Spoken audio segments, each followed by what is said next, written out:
Hello students, welcome all of you in today's lecture.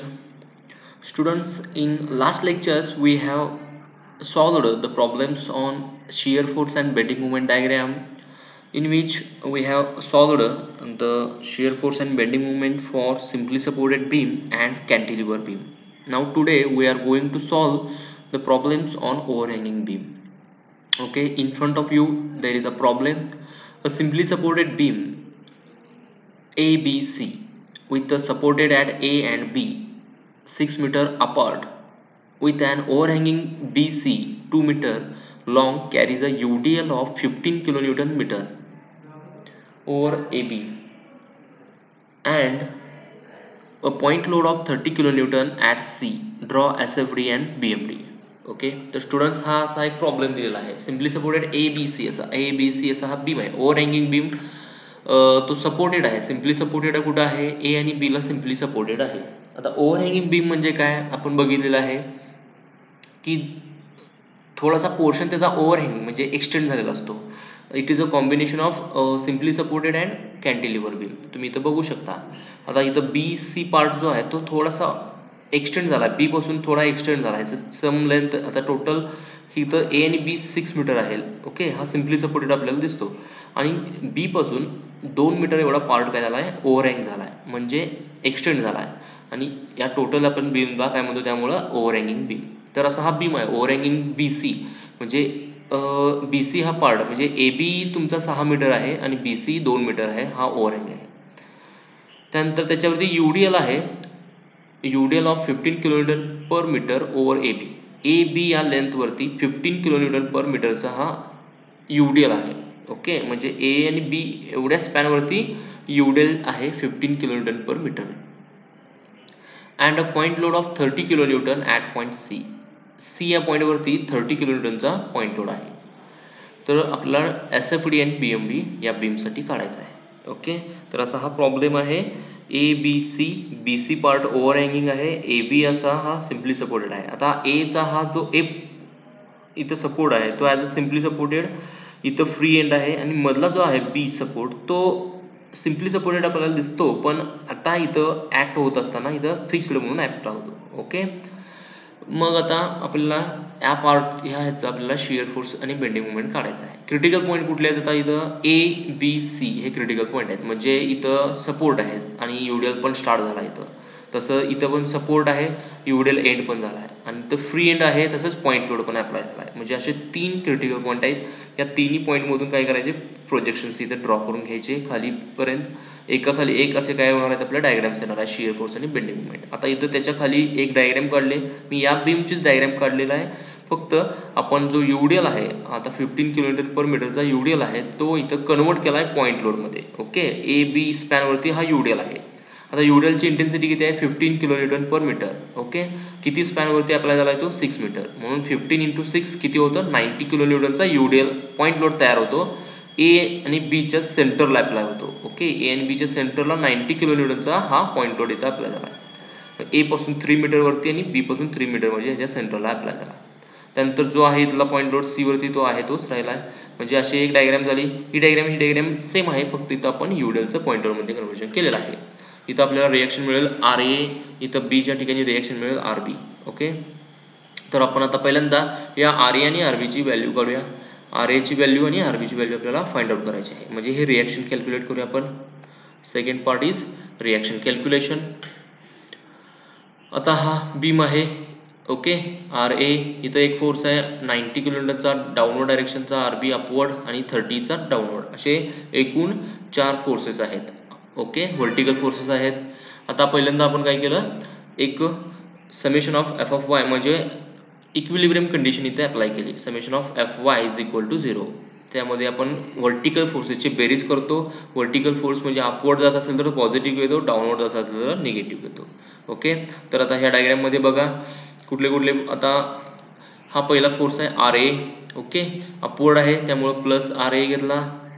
त्यानंतर 90 kilonewton downward आहे म्हणून -90 घेतलं इथं. त्यानंतर RB अपवर्ड आहे त्यामुळे प्लस RB घेतला. त्यानंतर -30 इथं -30 का डाऊनवर्ड आहे म्हणून -30 इथं लिहिलं आपण. Okay. Summation of F of Y म्हणजे व्हर्टिकल फोर्सेसची बेरीज इथं झालेली आहे इज इक्वल टू 0. आता आपल्याला आर ए आणि आर बी माहीत नाही आहेत. Okay, R A plus R बी इथं पहिला लिहून घेतलं. -90 - 30 किती होईल? -120 इज इक्वल टू 0. आता हे -120 आहे ते बरोबर चिन्हाच्या पलीकडे गेलं म्हणजे आर ए प्लस आर बी ची व्हॅल्यू तुम्हाला किती मिळाली? 120. ओके, ह्या दोघांनी मिळून 120 किलो न्यूटन एवढा काय होतो तुमचा फोर्स अप्लाय घेतलेला आहे. याला इक्वेशन नंबर 1 दिलेला आहे. Okay, R A plus R बी तुम्हाला किती मिळालं? 120. Okay, equation number 1. आता आपल्याला सेपरेट आर ए काढायचा आहे, सेपरेट आर बी काढायचा आहे. ओके, मग त्यासाठी मी काय घेतलं, दुसरी इक्विलिब्रियम कंडिशन आपल्याला इथे यूज करायची आहे. Summation of movement at point A is equal to 0. Movement घ्यायचं. आता ए या ठिकाणी आपल्याला मुवमेंट घ्यायचा आहे. ए या ठिकाणी समेशन ऑफ मुवमेंट म्हणजे किती मुवमेंट तयार होतील त्या सगळ्या मुवमेंटची बेरीज करायची. आता ए या ठिकाणी मुवमेंट घ्यायचा आहे म्हणजे ए वरती जो अप्लाय झालेला फोर्स आहे तो घ्यायचा नाही, तो सोडून बाकीचे राहिलेले 3 फोर्स आहेत म्हणजे 90, हा आर बी आणि हा 30. हे तिन्ही फोर्सेसचे, त्या तिन्ही फोर्सेसने जे मुवमेंट तयार होणार आहेत त्या मुवमेंटची बेरीज करायची. ओके, आता मुवमेंट आपण करताना असताना क्लॉकवाईज मुवमेंट पॉझिटिव्ह येतो आणि अँटी क्लॉकवाईज मुवमेंट निगेटिव्ह येतो. ओके, आता आपण बघूया पहिला फोर्स आहे कुठला. आता ए या ठिकाणी मुवमेंट घ्यायचा आहे. ओके, आता एच्या ह्या सगळे राईट साईडला आहेत सगळे forces 90 kilo newton, R B आणि 30. पहिला फोर्स आपण 90 घेऊया. ओके, 90 डाऊनवर्ड डायरेक्शनचा आहे. ओके, आणि 90 ए पासून 3 मीटरवरती अप्लाय होतो. मग मुवमेंट इज इक्वल टू काय? Force into distance. आता हा 90 आहे, हा फोर्स इथं अप्लाय झालाय. 90 कुठं? बरोबर इथं अप्लाय झालाय. 90 इंटू 3 मीटर म्हणजे हा मुवमेंट झाला. Force into distance 90 into 3. Okay, हे 90 इंटू 3. आता हा क्लॉकवाईज आहे काय अँटी क्लॉकवाईज आहे? तर कसं ठरवतो आपण? तर याचं रोटेशन बघा. आता हा डाऊनवर्ड डायरेक्शनला आहे ॲज कम्पेअर टू ए, म्हणजे आपण एच्या नुसार जर आपण बघितलं तर असा हा डाऊनवर्ड आहे. इथं आपण हा हे केलं आणि इकडे बघितला तर हा कसा डाऊनवर्ड आहे. याचं रोटेशन कसं होणार आहे? असा ह्या पद्धतीने रोटेशन होणार, असा हा रोटेट होणार आहे. ओके, म्हणजे हे क्लॉकवाईज रोटेशन आहे ॲज कम्पेअर टू ए, म्हणजे ए नुसार आपण बघितलं तर हा रोटेट होईल डाऊनवर्ड असल्यामुळे आणि त्यामुळे हा क्लॉकवाईज होईल, त्यामुळे प्लस घेतलं. Plus 90 into 3. ओके, त्यानंतर पुढचा फोर्स घेऊया आर बी. आर बी कुठे अप्लाय झाला आहे? बी या ठिकाणी. आर बी कुठे अप्लाय झाला आहे? बी या ठिकाणी अप्लाय झाला आहे. ए आणि बी मधलं डिस्टन्स किती आहे? 3 आणि 3 6 मीटर आहे. टोटल डिस्टन्स किती झालं? 6 मीटर ए आणि बी मधलं. मग आता मुवमेंट म्हणजे काय? आपण force into distance, perpendicular distance. A या ठिकाणी आपण मुवमेंट घेतोय, मग फोर्स काय? R B into perpendicular distance 6. Okay, R B into 6 आपण इथे घेतले, आर बी इंटू 6. ओके, आता आर बी बघा कसा आहे ॲज कम्पेअर टू ए, हा आर बी अपवर्ड अप्लाय होतोय आणि त्याचं रोटेशन कसं असणार आहे? ह्या अशा पद्धतीने असणार आहे. हा असा रोटेट होईल तो. इथं हा खालून खाली अप्लाय होतो त्यामुळं अँटी क्लॉकवाईज हा कसा होता? क्लॉकवाईज रोटेशन होतं. हा ह्याच्या अपोजिट आहे म्हणजे अँटी क्लॉकवाईज रोटेशन असं होणार आहे. त्यामुळे इथं काय घेतलं? Minus R B into 6. Okay, minus R B into 6 होईल तिथं. ठीक आहे, मायनस आर बी इंटू 6. आता राहिला पुढचा फोर्स आहे 30चा. ओके, 30 सी या ठिकाणी अप्लाय होतोय. ए आणि सी मधलं डिस्टन्स किती आहे? हे 6 मीटर आणि हे 2 मीटर म्हणजे टोटल 8 मीटर झालं ए आणि सी मधलं. आपण मुवमेंट घेतोय ए ला, सी ला इथं मुवमेंट हा फोर्स अप्लाय झालाय 30.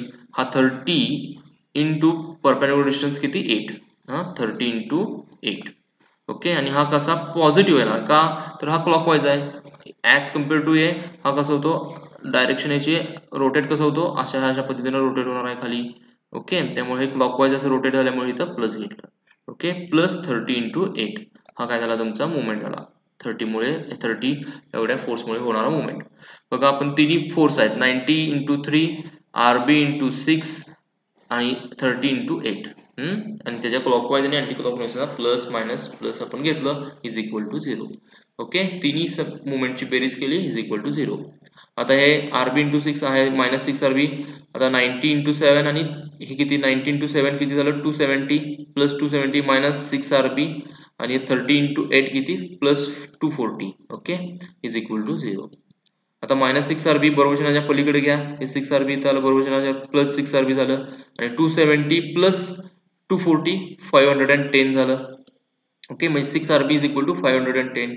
आता आर बी पाहिजे आपल्याला, मिळून जायचं इथं 6 आहे इथं, याला डिवाइड होईल 510 डिवाइड बाय 6 तुम्हाला किती मिळेल? R B is equal to 85 kilo newton एवढं मिळालं. आर बीची व्हॅल्यू किती मिळाली? म्हणजे हा जो रिएक्शन आहे इथं आर बी ही किती मिळाली? 85 kilo newton.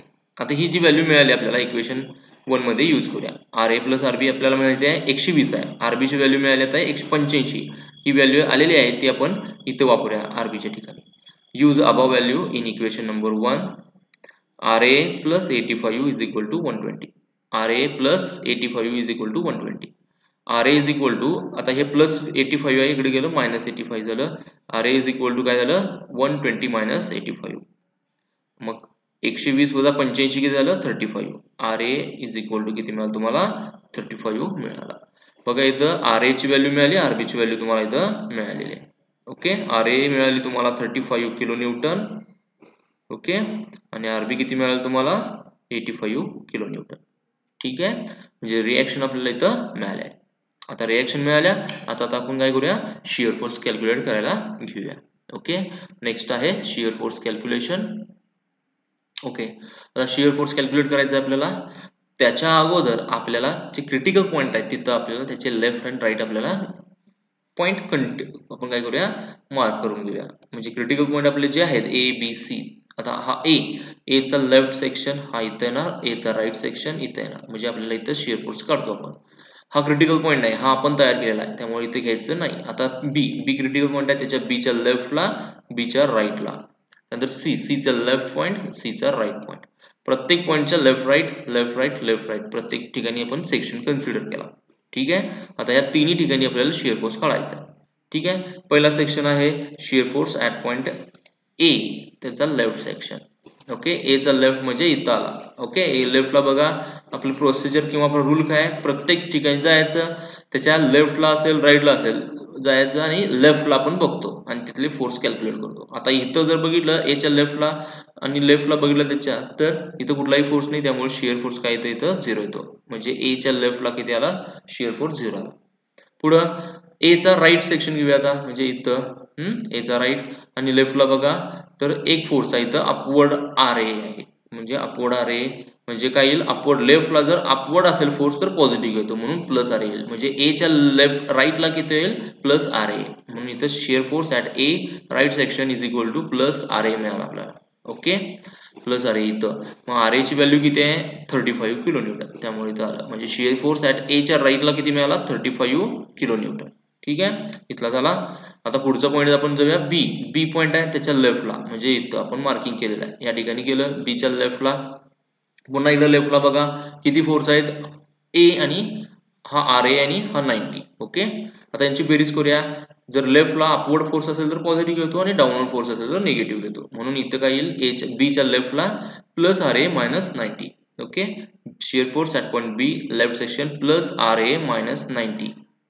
Okay, plus RA minus 90. हा RA प्लस मायनस 90. RA ची व्हॅल्यू किती आहे 35 वजा 90 किती होते मायनस 55 किलो न्यूटन. ओके, इथं RA ची व्हॅल्यू 35 वापरली, मायनस हे 90 मायनस 90 मायनस म्हणजे plus 35 minus 90 is equal to minus 55 मिळतं. म्हणजे B च्या लेफ्टला इथं किती मिळालं तुम्हाला व्हॅल्यू मायनस 55. ओके, आता पुढचा पॉइंट कन्सिडर करूया B चा राईट सेक्शन. म्हणजे इथं B चा राईट सेक्शन या ठिकाणी घेतलं. पुन्हा लेफ्टला बघा प्लस RA मायनस 90 आणि प्लस RB. ओके, लेफ्टला बघा किती फोर्स आहेत 1 2 3. आता यांची बेरीज करूया. लेफ्टला अपवर्ड फोर्स पॉझिटिव्ह घेतो, डाऊनवर्ड फोर्स निगेटिव्ह घेतो. हा अपवर्ड आहे प्लस RA, हा डाऊनवर्ड आहे मायनस आणि हा अपवर्ड आहे प्लस. म्हणजे plus RA minus 90 plus RB. तीन फोर्सेसची बेरीज झाली B च्या राईटला. B च्या राईटला plus RA minus 90 plus RB. Okay, RA ची आणि RB ची व्हॅल्यू वापरली. शियर फोर्स ऍट B च्या राईट सेक्शन RA ची व्हॅल्यू 35 मायनस 90 प्लस 85 RB ची व्हॅल्यू. यांची बेरीज केली तर किती होईल प्लस 30 मिळालं आपल्याला.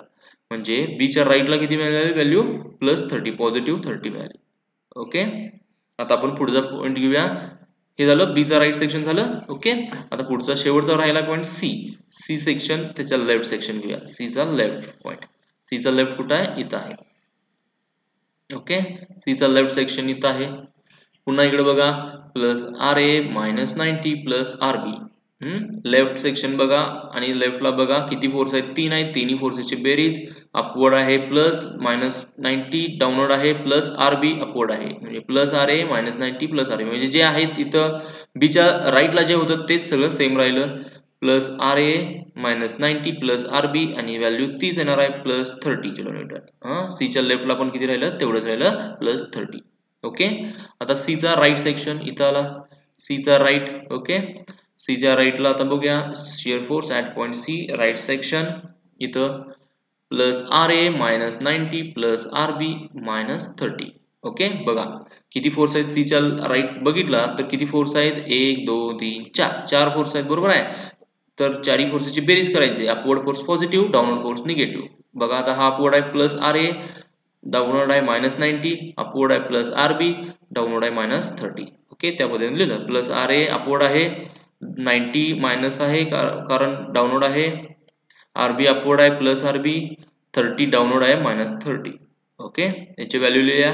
आर ए ची value 35, R B minus 90, R B 85 minus 30. यांची बेरीज किती होईल तुम्ही केला तर काय होईल 0 होईल. म्हणजे शिअर फोर्स तुमचा इथं काय झाला न्यूट्रल झाला. हा shear force at point C च्या राईटला काय होईल 0 होईल. म्हणजे हा शिअर फोर्स इथं न्यूट्रल झाला.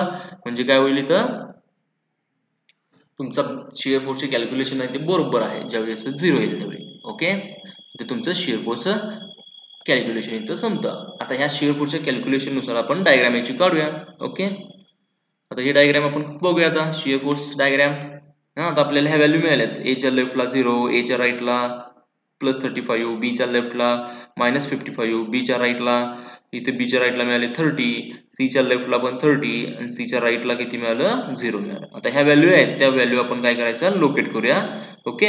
आता हे जे काय क्रिटिकल पॉईंट आहेत आपण प्रोजेक्शन असं ड्रॉ करायचं. एका खाली एक हा बीमच्या खाली प्रोजेक्शन असे घेतले. या बीमचे म्हणजे बीच्या वरून आणि सी वरून हे प्रोजेक्शन घेतलं. म्हणजे ही तुमची बेसलाईन ड्रॉ करायची. म्हणजे एक लाईन ड्रॉ करायची. बरोबर त्याची लेंथ केवढी पाहिजे त्या बीमच्या स्पॅन आहे तेवढ्यावरती त्याचा लेंथ पाहिजे. ओके. ही बेसलाईन ड्रॉ केली.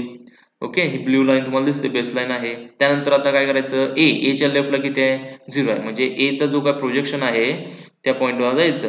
हा ए चं 0 म्हणजे त्या बेसलाईन वरतीच येईल बरोबर. त्यानंतर ए च्या राईटला किती आहे 35, ए च्या राईटला म्हणजे ए च्याच लाईन वरती इथं 0 होतं. आता पुढच्या पॉईंटला किती आले 35 आले. म्हणजे 35 म्हणजे इथं घेतलं म्हणजे पॉझिटिव्ह आहे म्हणून बेसलाईनच्या वर घेतलं 35 इथं. ओके. त्यानंतर आता पॉईंट कुठला बी च्या लेफ्टला, बी च्या लेफ्टला किती आले व्हॅल्यू मायनस 55 म्हणजे डायरेक्ट हे मायनस मध्ये गेले. इथं प्लस होतं आणि पुढच्या पॉईंटला किती आले मायनस आले. म्हणजे आता बी चे प्रोजेक्शन पॉईंट्स हे कुठले बघा हे ही लाईन आहे बी च्या प्रोजेक्शन. इथं तुमची बेसलाईन आहे इथं 0 असणार आहे. आता मायनस आले म्हटल्यावर बेसलाईनच्या खाली ह्या लाईन वरती एका ठिकाणी कुठेतरी 55 वा मार्क केला पॉईंट. ओके. आता 0 ते 35 लाईन जोडली. ओके. आता 35 इथं गेलं त्याच्या अंदाजाने याच्यापेक्षा जरा जास्त खाली घेतलं 55 इथं एक मार्क म्हणजे हा पॉईंट लोकेट केला. आणि ह्या 35 आणि 55 ही लाईन काय केली स्ट्रेट लाईन काय केली पण काय केली ड्रॉ केली. ओके. अशी इन्क्लाइन स्ट्रेट लाईन आपली ड्रॉ झाली. ओके. आता पुढं बी चा राईटला किती आली व्हॅल्यू आता पॉझिटिव्ह 30 झाले. इथं मायनस बी च्या लेफ्टला मायनस 55 होतं. आता बी च्या राईटला काय झाले 30 म्हणजे त्याच बी वरती लाईन वरती मायनस 55 होतं. आता किती झाले प्लस 30 म्हणजे ह्याच लाईन वरती आता बेसलाईनच्या वर 30 लोकेट करायचं.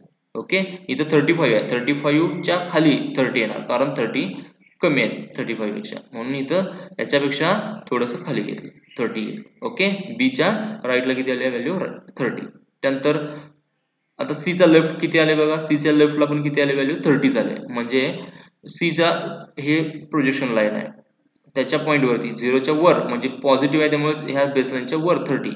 आता हे आणि 30 आणि हे म्हणजे हे काय करायला पाहिजे दोन्ही एका लेवलला आले पाहिजेत. म्हणून इथं लोकेट केला आणि ही लाईन जोडली अशी हॉरिझॉन्टल लाईन आली. आणि त्यानंतर सी च्या राईटला किती झाले व्हॅल्यू 0 झाले. त्यामुळं इथं 0 ला मार्क केलं आणि ही लाईन इथं जोडून घेतली. ओके. म्हणजे तुम्हाला ही शिअर फोर्स डायग्राम असे त्या पद्धतीने बघायला मिळाली. ओके. आता तुम्ही इथं बघितलं ह्या शिअर इथं तर इथं युडिएल असल्यामुळे ही लाईन इन्क्लाइन्ड आली. ओके. म्हणजे ए च्या राईट पॉईंट नंतर बी च्या लेफ्ट पॉईंटला मायनस मध्ये गेले आणि 0 म्हणजे प्लस टू निगेटिव्ह म्हणजे पॉझिटिव्ह टू निगेटिव्ह अशी डायग्राम तिथं काय झाले ड्रॉ झाले. आणि एका ठराविक पॉईंटला काय झाले इथं शिअर फोर्स तुमचा 0 झाला. ओके. हा झाला तुमचा शिअर फोर्स 0 शिअर पॉईंट. म्हणजे ज्या पॉईंटला शिअर फोर्स 0 होतो त्याला आपण 0 शिअर म्हणतो. कॉन्ट्रास्ट शिअर पण म्हणतात त्याला. ओके. काय म्हणायचं त्याला कॉन्ट्रास्ट शिअर. इथे झाला शिअर फोर्स 0. ओके. तर ह्या ठिकाणी काय होतं तुमचा जर बेंडिंग मोमेंट जर बघायला गेला तर इथं सगळ्यात मॅक्झिमम आहे, कारण ते रिलेशन आहे. ज्या ठिकाणी शिअर फोर्स 0 होतं तिथं काय होतं, बेंडिंग मोमेंट मॅक्झिमम असतं. त्यामुळे इथं काय होणार आहे, इथं मॅक्झिमम बेंडिंग मोमेंट मिळणार आहे. त्यामुळे आता हा जो पॉईंट आहे इथं जो शिअर फोर्स 0 झाला तो मी काय केला, हा डॉटेड लाईननं काय केलं, वर ट्रान्सफर केला ह्या मेन बी वरती आणि त्याला नाव दिलं डी, म्हणजे ए बी सी आणि इथला आता पॉईंट आहे हा डी.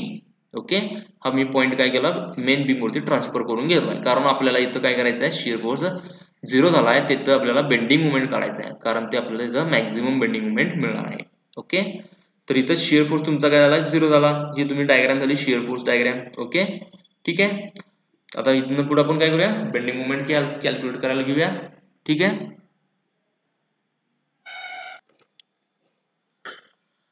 तर आता आपण बेंडिंग मुवमेंट कॅल्क्युलेशन बघूया. ओके, आता हा बीम आहे तुमचा, आपण बघितला ए बी सी. तर क्रिटिकल पॉईंट कुठले, ए बी आणि सी या ठिकाणी आपल्याला पहिल्यांदा काय करायचं आहे, बेंडिंग मुवमेंट काढायचं आहे ए बी आणि सी पॉईंटला.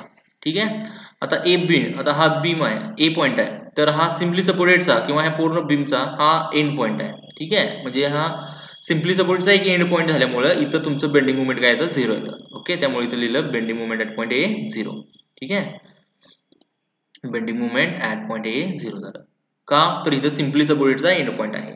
ठीक आहे, आता बी पॉईंट आपण इथं काय असेल ते बेंडिंग मुवमेंट आपल्याला मिळणार आहे, कारण हा सिम्पली सपोर्टचा एंड पॉईंट येत नाही. हा कसा ऍक्ट होतो, तर हा एक फिक्स्ड सपोर्ट म्हणून ऍक्ट होतो, कारण एवढं बी पासून बी आणि सी एवढा पार्ट एक्सटेंड झाल्यामुळं याच्यावरती हा जो पॉईंट आहे तो ऍज अ फिक्स्ड सपोर्ट म्हणून तर अप्लाय होणार आहे. त्यामुळे इथं आपल्याला बेंडिंग मुवमेंट आपल्याला मिळणार आहे.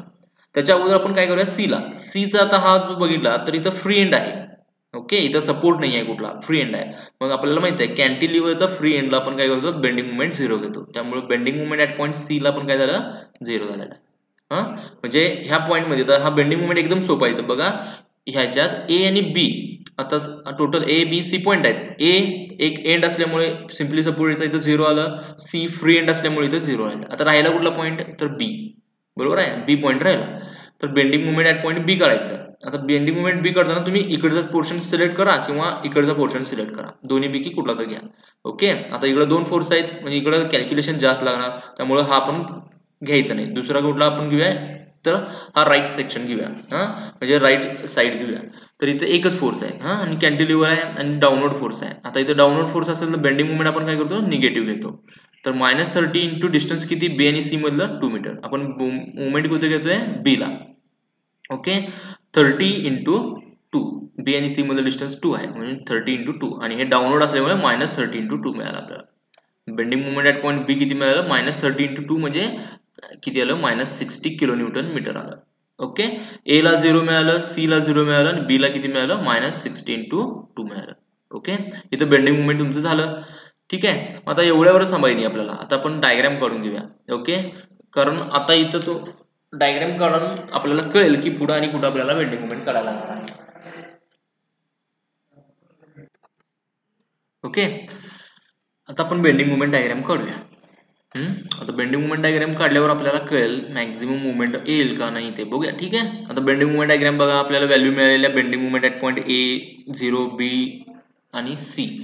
ए ला 0 आलतं. ठीक आहे, आता हे आपल्याला शिअर फोर्स डायग्राम आपण काढलेला आहे. या बीमच्या खाली आपण हे ए मधनं प्रोजेक्शन्स घेतले असे, त्यानंतर हे बी मधनं प्रोजेक्शन घेतलेत आणि सी मधनं प्रोजेक्शन्स घेतले, म्हणजे जिथं क्रिटिकल पॉईंट आहे त्यातनं पहिला आपण प्रोजेक्शन घ्यायचे. हे आपण bending movement diagram shear force diagram आपण काढलेले आहे. त्याच्याच खाली बेंडिंग मुवमेंट डायग्राम येईल, त्याचा लेंथ आणि बेंडिंग मुवमेंट डायग्रामची लेंथ सेम येणार आहे, म्हणजे इथून एवढी ही बेसलाईन ड्रॉ केली. ठीक आहे, आता ए ला किती व्हॅल्यू आली, ती 0 आली, म्हणजे बेसलाईन वरतीच येईल, 0 पॉईंट मार्क केला. नंतर सी ला पण किती आले व्हॅल्यू, 0 झाले. ओके, सी ला व्हॅल्यू किती आले, 0 आले, त्यामुळे इथं बेसलाईन सी पॉईंटच्या लाईन वरती 0 लिहिलं. ठीक आहे, आणि बी ला किती आलं बेंडिंग मुवमेंट, -30 इंटू 2 म्हणजे 60 आलं. ओके, -60 किलोमीटर, म्हणजे बी च्या पॉईंटला किती आहे, -60 आलं. ते इथं बेसलाईनच्या खाली 60 ड्रॉ केलं, इथं मार्क केलं. आणि 0 आणि 60 ही लाईन अशी straight line, inclined straight line join केली, 0 to 60. ठीक आहे, आता बघा, आता डायरेक्ट तुम्ही हे जोडून घेतो आणि इथनं डायरेक्ट जोडायचं नाही. आता का, तर इथं शिअर फोर्स इथं काय झालाय, 0 झालाय. युडिएल असल्यामुळे हे असं होतंच, इन्क्लाइन येते आणि इथं शिअर फोर्स 0 होतं. मग आता 0 झालाय म्हणजे आपल्याला माहिती आहे की इथं मॅक्झिमम मुवमेंट मिळणार आहे. मॅक्झिमम मुवमेंट म्हणजे तो पॉझिटिव्ह असणार आहे आणि सगळ्यात जास्त असणार आहे. मग त्यामुळं ही लाईन काय केली मी ड्रॉ केली, तर हा 0 आहे, ही लाईन पण डॉटेड लाईन मी इकडे खाली प्रोजेक्शन याचे घेतले. तसेच हे 0 शेअरचे वरच्या ह्याला पण मी प्रोजेक्शन इथं घेतलेले आहे. ओके, मग इथं तुम्हाला मॅक्झिमम मिळणार आहे. त्यामुळं ह्या 0 मधून पॉझिटिव्ह लाईन इथं आपल्याला इथं व्हॅल्यू अजून माहित नाही, पण हे मी जोडून घेतलं. ओके, 0 टू इथं जोडून घेतलं आणि इथून मग काय केलं, इथं मी 60 ला जोडलं आणि त्यामुळे हे डायग्राम अशा पद्धतीने झाले.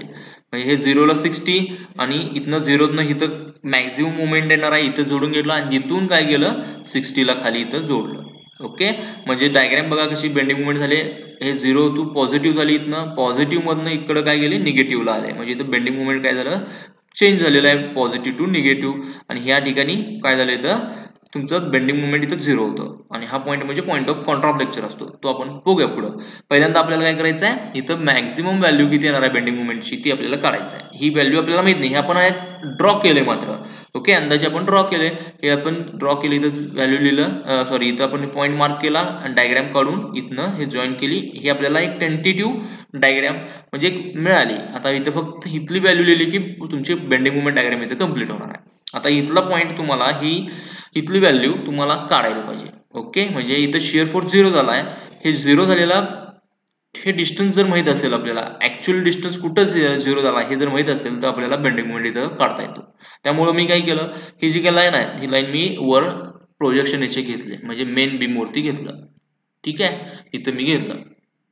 आता हा जो लाईन आहे ही लाईन मी डॉटेडनं वर घेतलेला आहे, म्हणजे इथे एक सेक्शन घ्यायचा. आता आपल्याला ह्या ठिकाणी हा इथं डी पॉईंट आहे, इथे मी सेक्शन घेतला. ओके, ए आणि डी एवढाच पार्ट कन्सिडर करायचा आहे इथं. ठीक आहे, आणि इथं बेंडिंग मुवमेंट काढायचं, म्हणजे इथं आपल्याला बेंडिंग मुवमेंट मिळणार आहे. मग त्यासाठी तुम्हाला इथलं डिस्टन्स माहित पाहिजे, हे किती डिस्टन्स आहे नेमकं, हे एक्स कन्सिडर केलं मी. ओके, हे डिस्टन्स किती घेतलं, एक्स कन्सिडर केलं, म्हणजे हे डिस्टन्स. ओके, हे डिस्टन्स किती केलं, एक्स.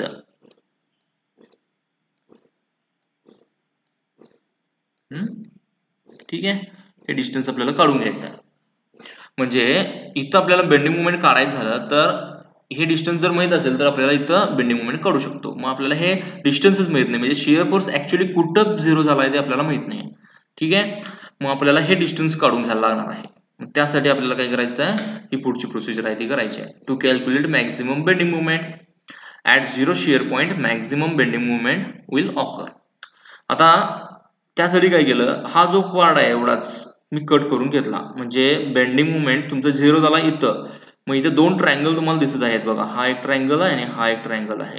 म्हणजे एवढ्याच या 6 मीटरच्या पार्ट मध्ये, म्हणजे जेवढा युडेलचा पार्ट आहे ए आणि बी मध्ये, एवढ्यामध्ये हे दोन ट्रायंगल तयार झाले. मग एवढाच पार्ट मी काय केला मी कट केला. हा इथून ते इथपर्यंतचा पार्ट काय केला मी कट केलाय. हे दोन ट्रायंगल आहेत, एवढाच कट केला मी, इथे ड्रॉ केलं बघा. ओके, ही बेसलाईन आहे, इथं व्हॅल्यू 0 आहे, इथं व्हॅल्यू 0 आहे, इथं 35 आहे, इथं 55 आहे. ओके, इथलं आहे तसं मी कट करून घेतला, म्हणजे दोन ट्रायंगल मिळाले तुम्हाला. Triangle number 1, triangle number 2. तर पहिल्या ट्रायंगलचा बेस तुम्हाला मी इथं एक्स कन्सिडर केलाय.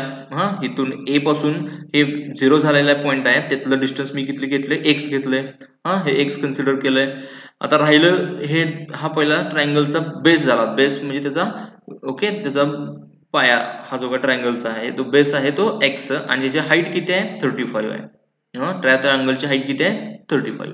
आता दुसरा ट्रायंगल आहे हा, तर त्याचा हाईट किती आहे, म्हणजे हा त्याचा उलटा आहे, हा कसा सरळ आहे त्याचा हा उलटा आहे. त्याचा हाईट किती आहे 55 आणि त्याचा बेस किती आहे, तर हे बेस किती येणार, टोटल हे distance A to B 6 metre आहे. आपण ए टू हे डी जो पॉईंट आपण कन्सिडर केले एक्स घेतलंय, तर हे टोटल 6 आहे आणि हे एक्स आहे. म्हणजे हे राहिलेलं किती असणार आहे, 6 वजा हे एक्स मिळालं की आपल्याला हे राहिलेलं मिळेल. ओके, टोटल डिस्टन्स वजा हे एक्स केलं की आपल्याला राहिलेलं मिळेल. म्हणजे 6 मायनस एक्स, म्हणजे डी टू बी डिस्टन्स किती मिळालं 6. म्हणजे ह्या दुसरा ट्रायंगल जो आहे त्याचा ट्रायंगलचा बेस किती मिळाला 6 मायनस एक्स, हे लेंथ आपल्याला मिळाली. ओके, हा ट्रायंगल आहे. हा ट्रायंगल कशासाठी करतोय हे आपण, कारण हे एक्स डिस्टन्स काढायचं आहे आणि मॅक्झिमम मुवमेंट आपल्याला काढायचं आहे, त्यामुळे ही प्रोसिजर आपण करतोय. ठीक आहे, आता आपण मॅक्झिमम मुवमेंट काढूया. तर बघा आता इथं कॅल्क्युलेशन बघा, to calculate maximum bending movement, हे आहे 6 मायनस एक्स, एक्स हे 35, हे 55. हा ट्रायंगल नंबर 1, हा ट्रायंगल नंबर 2. आता इथं सिमिलर ट्रायंगल प्रॉपर्टी वापरायची, by using similar triangle property. ठीक आहे, म्हणजे काय तर बघा, तर हा ट्रायंगल आहे, त्या ट्रायंगलचा बेस x डिवाइडेड बाय त्या ट्रायंगलची height divided by 35, x divided by 35. Okay, ह्या ट्रायंगलचा म्हणजे पहिल्या ट्रायंगलचा बेस डिवाइड बाय त्याची हाईट इक्वल असते दुसऱ्या ट्रायंगलचा बेस डिवाइड बाय त्याची हाईट, हे इक्वल असते. हे ट्रायंगल प्रॉपर्टी आहे, सिमिलर ट्रायंगल प्रॉपर्टी आहे. पहिल्या ट्रायंगलचा बेस त्याची डिवाइड बाय त्याची हाईट, दुसऱ्या ट्रायंगलचा बेस त्याची डिवाइड बाय त्याची हाईट. x डिवाइड बाय 35 आणि 6 minus x divide by 35. Okay, पहिल्या ट्रायंगलचा x हा बेस किती आहे x आहे, दुसऱ्या ट्रायंगलचा बेस किती आहे 6 मायनस x आहे. ओके, हे आपण लिहून घेतलेलं आहे, बेस डिवाइड बाय हाईट आणि बेस डिवाइड बाय हाईट. आता याच्यात काय करूया, क्रॉस मल्टिप्लिकेशन करूया आपण. 55x ह्याच्यात हा ह्याला गुणणार, हा 35 ह्याला गुणणार. 55 into x is equal to 35 into 6 minus x, 35 into 6 minus x आला. ओके, हे 55x. आता हे 35 ने 8 मध्ये मल्टिप्लाय केलं मी, 35 इंटू 6 किती मिळालं 210 मायनस 35 इंटू x किती 35x. ओके, आता हे मायनस 35 आहे ते इकडे पाठवा, म्हणजे 55 प्लस 35 झालं इज इक्वल टू 210. आता यांची बेरीज किती होते, 55 प्लस 35 90 झालं, म्हणजे 90x इज इक्वल टू 210. मग हे 90 इकडे डिवाइड करा, x is equal to 210 divide by 90. मग x किती मिळालं तुम्हाला 2.33 metre. x is equal to तुम्हाला डिस्टन्स किती मिळालं, x चं व्हॅल्यू किती मिळाली 2.33 मीटर. म्हणजे काय मिळालं, a पासून d पर्यंत डिस्टन्स, म्हणजे ज्या ठिकाणी शिअर फोर्स 0 झालाय, म्हणजे या a पासून, ओके, ह्या a पासून जिथं शिअर फोर्स 0 होणार आहे बीम वरती, इथं ते डिस्टन्स तुम्हाला किती मिळालं, ह्या इथून ह्या एंड पासून इथपर्यंत डिस्टन्स तुम्हाला मिळालं 2.33 मीटर मिळालं. ओके, म्हणजे आपल्याला माहित नव्हतं की कुठं शिअर फोर्स नेमका 0 झालाय, ते आपल्याला तर मिळालं 2.33 एवढ्या डिस्टन्स वरती हा शिअर फोर्स काय झालाय 0 झालाय. ओके, हा पण पॉईंट मी काय केलाय वर घेतलाय, हा d इथं येतोय. ठीक आहे, 2.33 म्हणजे a टू हे d व्हॅल्यू. ओके, हे डिस्टन्स किती मिळालं 2.33 मिळालं. बघा, हे मी डायग्राम काढली. आता मी काय करतो, मॅक्झिमम मुवमेंट करायचा आहे, तर d या ठिकाणी काय होणार आहे, तर मॅक्झिमम मुवमेंट आलाय, म्हणजे इथं मॅक्झिमम मुवमेंट येणार आहे d ला. म्हणून फक्त मी एवढाच बीम काय करणार आहे, कन्सिडर करणार आहे, कारण इथंच मला फक्त बेंडिंग मुवमेंट काढायचं आहे, बाकीचे पॉईंटची गरज नाही आहे. म्हणजे a आणि d एवढा सेक्शन मी कट केला, ह्या बीमचा टोटल बीमचा एवढा पार्ट मी काय केला, a टू d पार्ट काय केला, कट केला, a टू d. मी कट करून इथं डायग्राम काढली बघा त्याची वेगळी, RA टू D. म्हणजे a इथं a पॉइंट आहे, a टू d काढलं, a टू d लेंथ किती आहे 2.33. त्याच्यावरती UDL फक्त अप्लाय झालाय, a टू d UDL आहे, तो कितीचा आहे 15 किलोन्यूटन पर मीटर. ओके, म्हणजे मी एवढाच बीम फक्त कन्सिडर केला, a आणि d, AD एवढा पार्ट मी कन्सिडर केला. इकडे एक सपोर्ट आहे, इथं आपल्याला बेंडिंग मुवमेंट घ्यायचं, मॅक्झिमम मिळणार आहे ते. ओके, आता ह्या d या ठिकाणी आपण बेंडिंग मुवमेंट काढूया. ठीक आहे, बघा ही डायग्राम आहे, d या ठिकाणी आपल्याला बेंडिंग मुवमेंट काढायचा आहे. a आणि d मधलं डिस्टन्स 2.33 आहे. आता एवढाच a आणि d पार्ट मधला UDL किती 15 किलोमीटर पर मीटर आहेच. ओके, तेवढ्या पार्टचाच फक्त आता UDL चं पॉईंट लोड मध्ये कन्वर्जन करायचं, म्हणजे 15 किलोमीटर पर मीटर इंटू 2.33 करायचं. 15 किलोमीटर पर मीटर गुणिले 2.33 केलं, किती आलं 34.95 आलं. ओके, 15 गुणिले 2.33, म्हणजे आपण UDL चं पॉईंट लोड मध्ये कन्वर्जन करायला त्या UDL च्या इंटेन्सिटीला त्याच्या स्पॅन न मल्टिप्लाय करतो, किती आलं ते 34.95.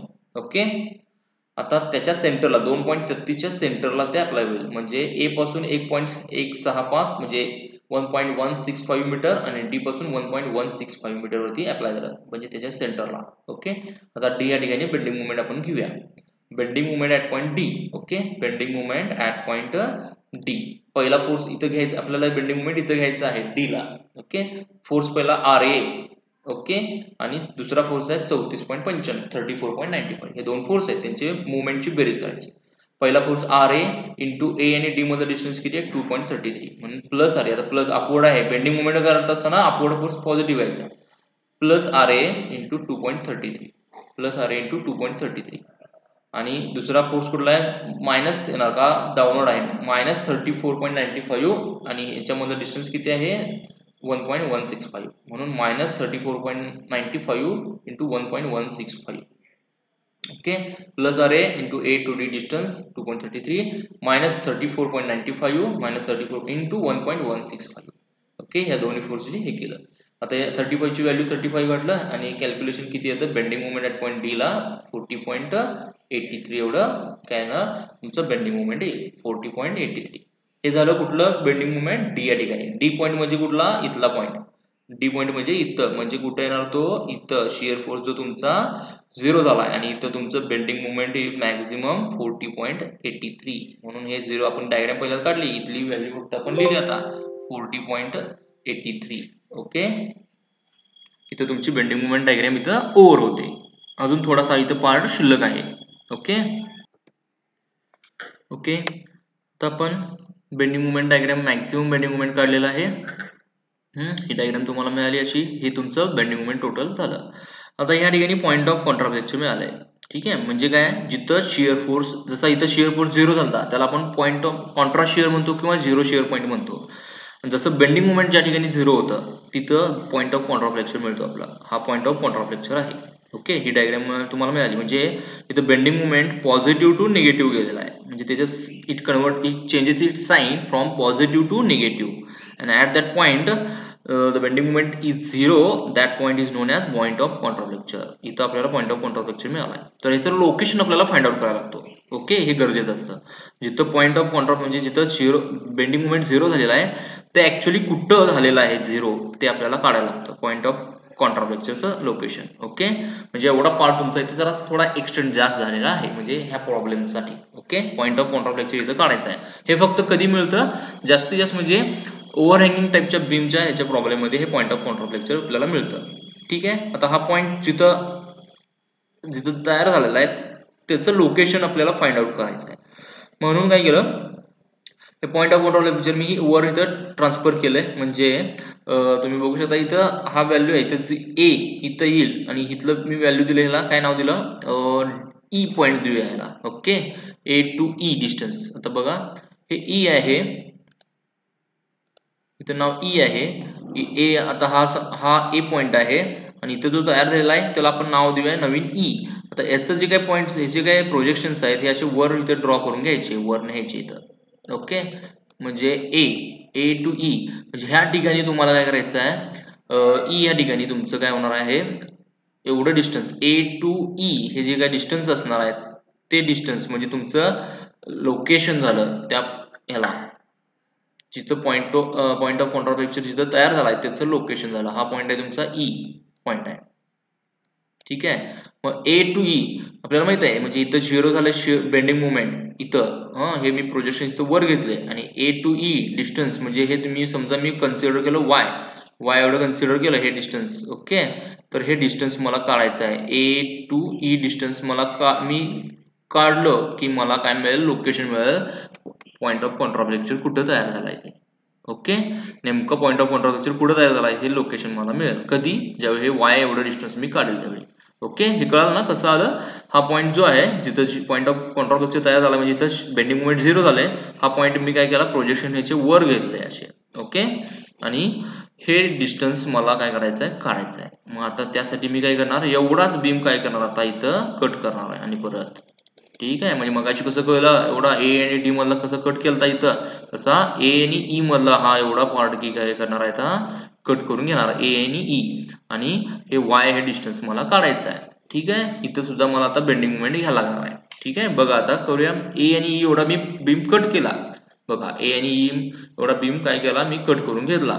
हे डिस्टन्स काय वाय आहे त्याच्यावरती युडेल किती आपलाय जेवढा आहे तोच राहणार आहे 15 kN/मीटरचा. Okay at point E there is a bending moment is 0 म्हणजे आपल्याला माहिती आहे ई या ठिकाणी बेंडिंग मोमेंट 0 झाला आहे. ओके त्यामुळे आपण त्याला पॉईंट ऑफ कॉन्ट्राफ्लेक्चर म्हणतो.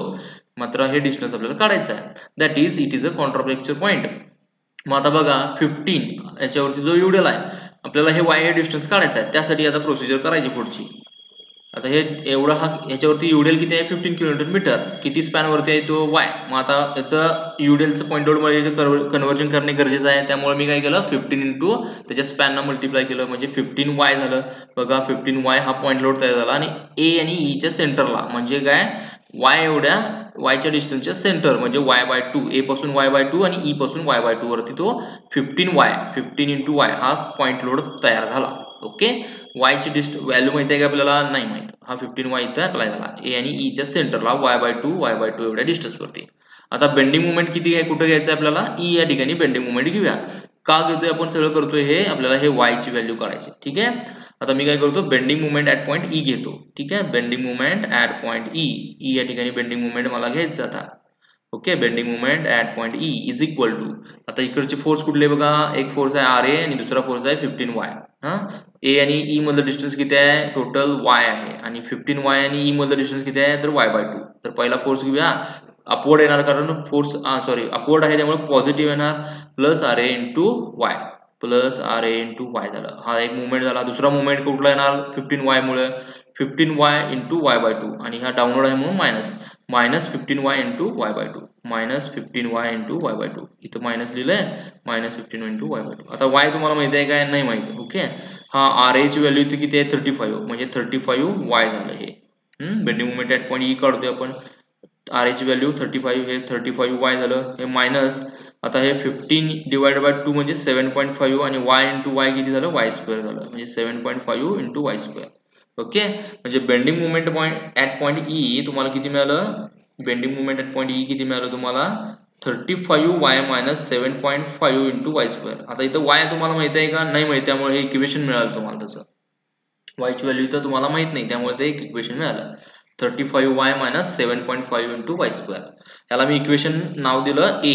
ओके, एक इक्वेशन तयार होतं, त्याला नाव दिलं ए. दुसरं आता काय आपल्याला बघा, आपल्याला माहित आहे, we know that bending movement at point E is equal to 0. Okay, E या ठिकाणी तुम्हाला माहित आहे 0 आहे बेंडिंग मुवमेंट. का 0 आहे, तर इथं पॉइंट ऑफ कॉन्ट्राफ्लेक्चर आहे, म्हणजे आपल्याला डायग्राम मध्ये तुम्ही बघू शकता की ई या ठिकाणी बेंडिंग मुवमेंट 0 झालंय. म्हणून bending movement at point E is equal to 0 मी लिहिलं इथं. त्याला इक्वेशन नंबर काय केलं, बी कन्सिडर केलं. आता हा ए आणि बी हे कम्पॅरिझन करूया आपण. ठीक आहे, ए आणि बी इक्वेशन दोन्ही काय करूया, कम्पेअर करूया. कम्पेअरिंग इक्वेशन ए अँड बी. काय कम्पेअर केल्यावर काय दिसतं तुम्हाला यामध्ये दोन्हीमध्ये, तर ए ह्या इक्वेशनचा लेफ्ट हँड साइड आणि बी ह्या इक्वेशनचा लेफ्ट हँड साइड दोन्ही सेम आहे. म्हणजे इथं पण bending movement at point E आहे, इकडे पण bending movement at point E आहे. म्हणजे दोन्ही इक्वेशनची लेफ्ट हँड साइड काय आहे, सेम आहे. त्यामुळं काय आहे, तर राईट हँड साइड ह्या दोन्ही इक्वेशनचं इक्वेट करायला लागतं, म्हणजे सेम येतं. ठीक आहे, म्हणजे लेफ्ट हँड साइड आणि ह्याचं लेफ्ट हँड साइड सेम असल्यामुळे याचा right hand side is equal to ह्याचा राईट हँड साइड येतं. ओके, मग आपण ते लिहून घेऊया. त्याचा राईट हँड साइड काय होता, 75y मायनस 7.5y² आणि त्याचा right hand side is equal to 0 होता, त्यामुळे मी इक्वेट केलं. As by comparing equation A and B we get this equation. आता यातला y आणि इकडचा y स्क्वेअर मधला एक y मी कॉमन घेतला, मग इथलं y 35 मायनस 7.5, इथला y मी आणि इथला y कॉमन घेतला, इथं y लिहिला, म्हणजे इथे एक y राहिला आणि इथला y गेला. इथं y आला, कंसाच्या बाहेर आला y. आता हा y इकडे डिवाइड करा, 0 होईल. इकडे मल्टिप्लिकेशन आहे, इकडे झाला डिवाइड केला म्हणजे 0 झाला, म्हणजे इथं राहिलं काय, 35 minus 7.5y is equal to 0. ठीक आहे, आता हे मायनस 7.5 बरोबर पलीकडे गेलं, प्लस 7.5 झालं. ओके, प्लस 7.5y मिळालं, 35 is equal to plus 7.5y. Okay, हे प्लस इकडे मायनस इकडे प्लस गेल्यावर प्लस झालं, त्यामुळे हे आपल्याला मिळालं. आता y पाहिजे आपल्याला, हे 7.5 आहे, इकडे डिवाइड करा, y is equal to 35 minus 7.5 आणि y इज इक्वल टू तुम्हाला मिळालं 4.67 मीटर. ओके, म्हणजे the point of contraflexure is occur at 4.67 metre from A. म्हणजे बेंडिंग मुवमेंट जिथं 0 झालाय ते डिस्टन्स आपल्याला किती मिळालं, 4.67. कुठून मिळालं डिस्टन्स, ते ए पासून. ओके, म्हणजे आपण डायग्राम मध्ये बघितलं तर हा जे हे डिस्टन्स आहे ए पासून, हे बेंडिंग मुवमेंट 0 झालेलं डिस्टन्स किती होतं, 4.67 मीटर. ओके, तिथं तुमचा हा प्रॉब्लेम संपतो. ठीक आहे, हा प्रॉब्लेम जो आहे तो बेंडिंग हा कशाचा आहे, ओव्हरहँगिंग बीम साठी झालेला आहे. तर इथं हा तुमचा टॉपिक संपतोय. Okay, thank you very much.